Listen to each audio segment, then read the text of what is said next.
Hello, everybody. This is Elihu speaking, And this is Peter. and you're listening to Pineapple Chunks. Pineapple Chunks, baby. Pineapple Chunks. What are we talking about today, man? Today, I want to talk about Jack Ma and how he's finally back, at least for 50 seconds. And I also want to talk about IPFS, or in techie words, the interplanetary file system that is trying to replace HTTP, or the internet. And you've heard this a lot. It's decentralized. Just like Bitcoin. So thanks to the rising popularity of Bitcoin, we have decentralized servers. A beautiful gift. But we'll get more into that. Let's get right into it. Yeah, we'll get right into that. So for those of you that have been living under a rock and don't know anything about Jack Ma, he has been missing. Well, first of all, he's the CEO of Alibaba, which is the Amazon of China, and he has been missing since October. And by missing, I'm not saying, like he just hasn't been on Facebook or Instagram in a while. He has been unheard of for 3 months after he lit up a trash can fire to the Chinese government before he IPO'd Alibaba, and that led to Alibaba's IPO getting canceled. Just for criticizing a bit of how the Chinese Communist Party was doing things, and then he went missing for, like how you said, 3 months. Coincidentally. But now, it was today, January 20th, Jack Ma makes first public appearance since October, and his stock, he's the CEO and founder of Alibaba, shot up 8.5%. You want to watch let's watch the video? Yeah, let's do it. Watch it now? I want to see what she says. All right, let's go. Charity Foundation, and a recording of that video call was first posted on a news portal backed by a Chinese provincial government. A spokesman for his foundation.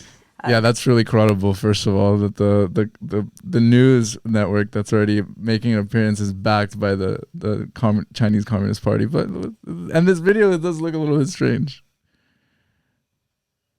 Confirmed that Ma participated in today's event. Back in October, Ma made some comments that appeared to be pretty critical of China's financial regulator. Dude, my birthday's tomorrow. It's your birthday? The Chinese regulator.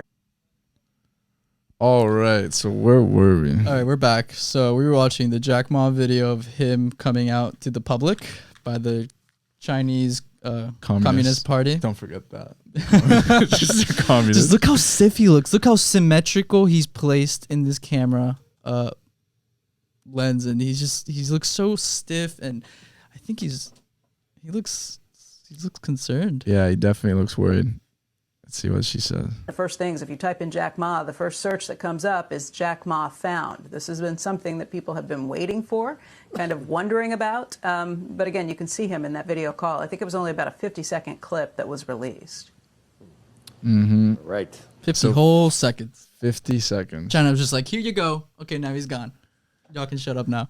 It really just goes to show, like, when you're living in a country that the information is so asymmetrical, meaning that it's controlled by a party, also known as a centralized information source, that the Chinese Communist Party can really do anything to control what the news gives you and its people, what information is distributed, whether it's accurate or not, GDP maybe, and other aspects like where the hell Jack Ma is after he just spoke out against the Chinese Communist Party. That's right, Peter, and that's why me and you are so hesitant when it comes to investing in Chinese stocks. And I mean, don't listen to us; you will lose money. But right, we try not to invest in Chinese stocks for reasons just like this. You never know when the company that you have thousands and thousands of dollars in, or even millions.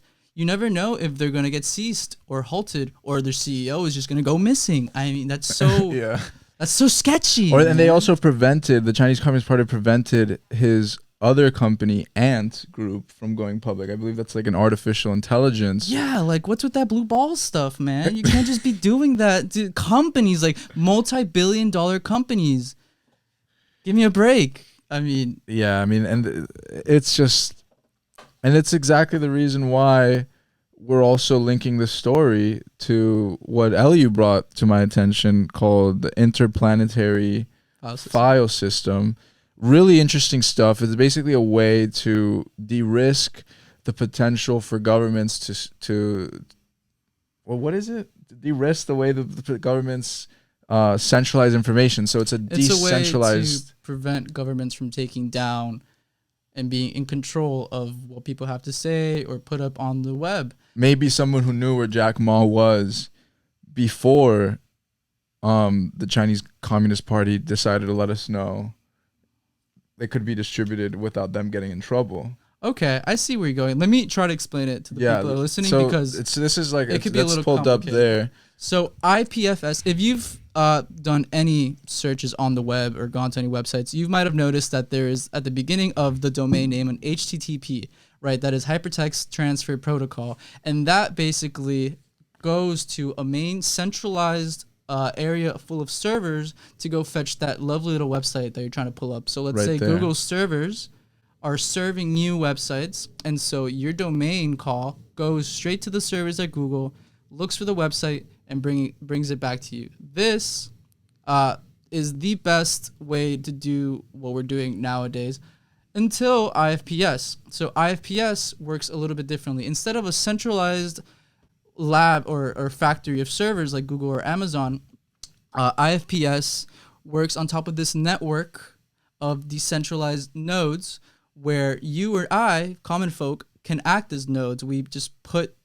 our computer power up for offer, and we can store these websites or cache them. And so let's say I want to pull up dogs.com. Instead of having to wait till my network request goes to Google and comes back, I can just maybe access my neighbor who might have already downloaded the page beforehand. And that's a lot quicker because it's my neighbor. He's right there, instead of having to wait till I get the request all the way from Google, which is on the other side of the country in California from Miami. So it's a really efficient and interesting way of basically a new internet, a decentralized internet that will really help speed things up, not have a government control over, and work interplanetary, because we will be able to use this type of technology on Mars and make things a lot more efficient. Yeah, I love that name. It's super science fiction style, interplanetary file system. Yeah.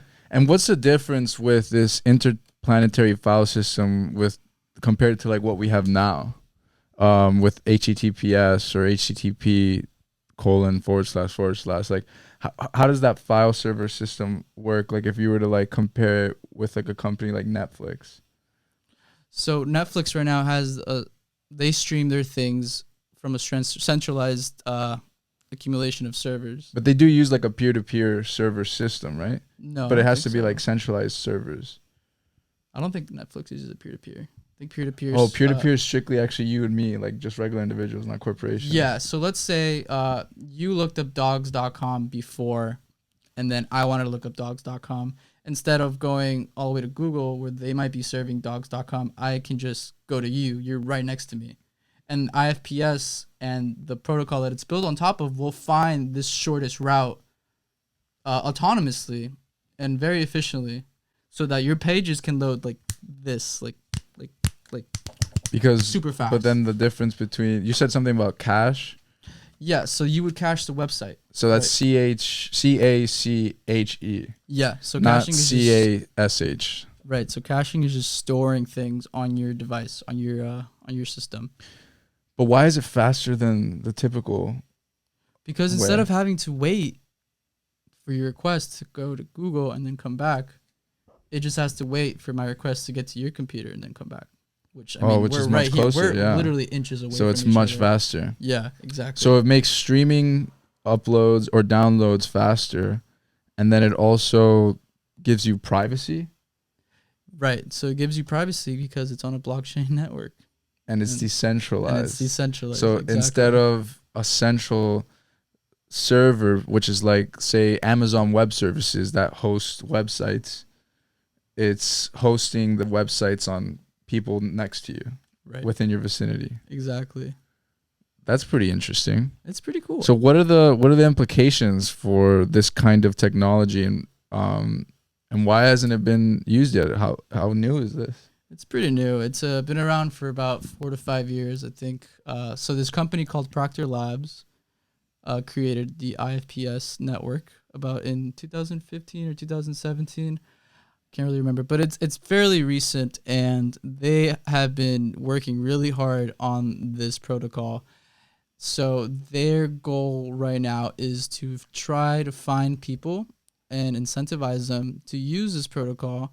And one way they're doing that is by creating this cryptocurrency called Filecoin, which will be an incentive. So let's say you have a hardware piece that can store a lot of stuff. But a hardware piece can be like a cell phone or a computer, right, or just a plain old hardware, or like a thumb drive or something. Or not a hard drive. I'm thinking like hard a hard drive. Yeah, I'm thinking hard drives. So let's say you have this fat hard drive just sitting in your closet, picking up dust, and you're like, I can make money off this. Let me just host websites. Let me just store pages with this hard drive and get paid in Filecoin for it. So, like, let's say, so this is what's interesting.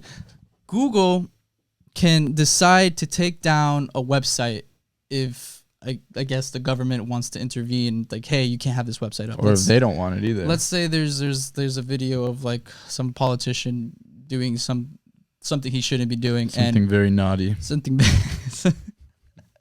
And the government's like, hey, Google, take this down. They're gonna have to legally. But let's say you come across that video, you download it, and you store it on your hard drive.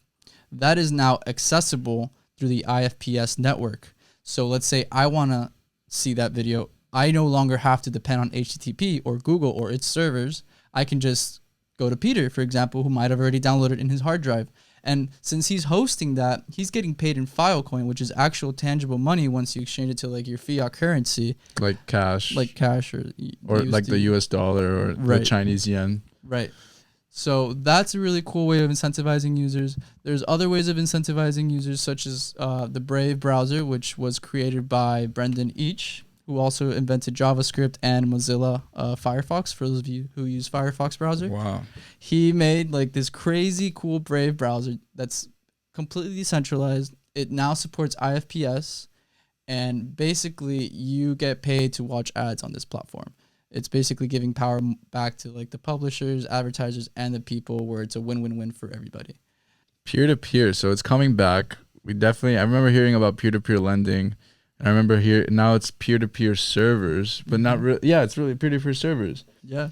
It's a lot of stuff being done right now. And I mean, it's pretty cool, because at the same time, like if you have situations where the Chinese Communist Party is trying to shut down a website, or where you have your like something like Twitter trying to shut down the U.S. president, these are pretty big implications. And sometimes, at least the American way of life, you do want to have the ability to have access to information, or even just as a global citizen, i.e. the interplanetary file system. And it's so interesting how companies haven't necessarily taken use of this. Oh, but if it's decentralized, how are they going to profit off of this? Would they be able to make money? Would they still be able to charge for streaming services? Like, would Netflix still be able to charge for streaming services? I'd love to see the types of business models that would arise from this. Still nascent, huh? Yeah. Still very new. Like, how can I make money? I know Twitter is working on like this project called Blue Skies. That it's basically a decentralized protocol for hosting social media and just making everything publicly available. I know what was this social media that was like very full of Trumpists? Parler, yeah. Parler just got, banned from all the app stores, but if they really wanted to, they can just host that social media platform on Twitter's Blue Sky. Let's say it already existed, and they would be, completely fine. Nothing can take them down because there's no centralized governance. Yeah, and I mean, regardless of your political views, like just the fact that someone can start something and then have it taken down because of some reasons, like that's it's like concerning. It's concerning, and when you start with something, it could start with other things, and like we could make the argument that it's not good for the American people, or it's going to incite violence or whatever. But I mean, these are some of the prices that we have to pay to live in a society in order to be able to express ourselves. I mean, it's not, who's to say what's right or wrong? What's right or wrong for you and what's right or wrong for me is completely different. I mean, this is one of the reasons why and I'm not advocating this, but like, you know, people who terrorist organizations are still able to function and things like that. As long as they don't cause harm towards other people, then that's a different story. But that's a case by case basis, not an actual organization. I mean, like, you know, I hate to say this, but like, say the KKK hasn't been shut down, and that is because it's their right to express their views as long as they don't hurt anybody.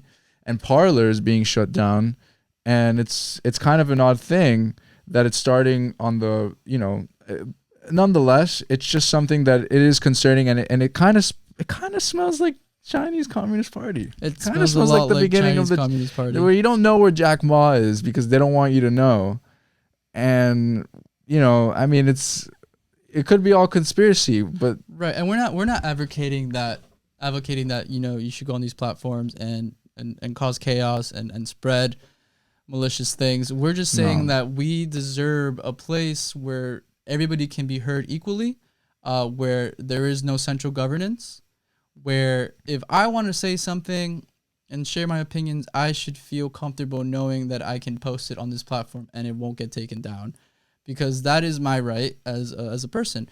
So the fact that technology like this is evolving and although still nascent, it's making good progress. I'm very hopeful for the future in peer-to-peer decentralization, because I quite frankly don't want instances where we have like Jack Ma's case and he's just disappearing. I mean, I want full transparency. What if it was Elon Musk? What if it was? What if it was Elon Musk? I would be torn to pieces. Okay, you don't want that, guys. I want him on Twitter forever. We can't shut him down, okay? Like, we just can't. We got to do it for Elon, man. And you know what? Like, there's an arguments to be made. There's been really great arguments to be made that these things can cause violence and people can get together and do terrible things. But that, like I said, is a case-by-case basis. When those instances happen, they're dealt with. This whole preventative measure of just shutting people down, you know, it's that cancel culture. The cancel culture and things like that. Just, you know, we all have... like, it's a human right in a sense. I mean, at least in the United States, granted not in China, but at least in the United States. But this also gives people in China the opportunity to learn about different ways of living, because who knows what they're being censored against. You know, we just recently found out that they're doing horrible things to people like who are Muslims, and just because of what they believe. So nonetheless, we don't want to get too political. You know, this show is about money, and this show is about new technology and venture capital, private equity, and this is an opportunity here. If you ever hear about IPFS, interplanetary file systems, don't shun it. Dig into it a little bit, and it might be the next big thing. This is like a new form of internet, and that's right. So if you want to make money, and don't take my advice and take Peter's advice. We're not financial advisors. You will lose money. Yeah, definitely. I would look into cryptocurrencies like Filecoin, which are paid to you for hosting web pages through IPFS. Or I would even look at Basic Attention Token, or BAT, which is the token that the Brave browser pays you in for watching ads. A lot of other cryptocurrencies are doing the same thing. A lot of projects out there working on the same thing, the peer-to-peer. Really just kind of dive into that world, because the market cap of the whole cryptocurrency space is past $1 trillion. And if you ask me, that screams we're staying here. We're here for the long run. So it's not going anywhere. And there's a huge demand now for privacy. Because put your foot in the door, do something, just don't live under a rock. Don't miss these opportunities. So with HTTP, you search for websites with the domain name. Like the simple domain name, you look it up and it goes to that page. That is not entirely secure, at least not as secure as IPFS. Because the way IPFS does it is that they address files by content. So every file has a unique hash code, kind of like a unique fingerprint, and you can only access that file with that hash code. So in order for someone to change that file, they can change it, they can do whatever they want, they can add malware, whatever. The hash code would change. So the user compares the hash codes from the one that they're looking for to the one that they receive, then they know that it's a fake content. But also being that it's built on the blockchain, that it's peer-to-peer, it avoids a lot of malware. It avoids viruses entirely. It's very secure. It's very efficient, and I think it's the future. Beautiful tech, great tech. All right, well, let's conclude this. And don't forget to like the video or subscribe to the podcast. Follow us on Spotify. If you want a cool shirt like the one I'm wearing, the one Peter's wearing, we have a Redbubble store up. Link in the description. Link in the link tree on my Instagram, on Peter's Instagram, or in the description right below. Thank you. Bye.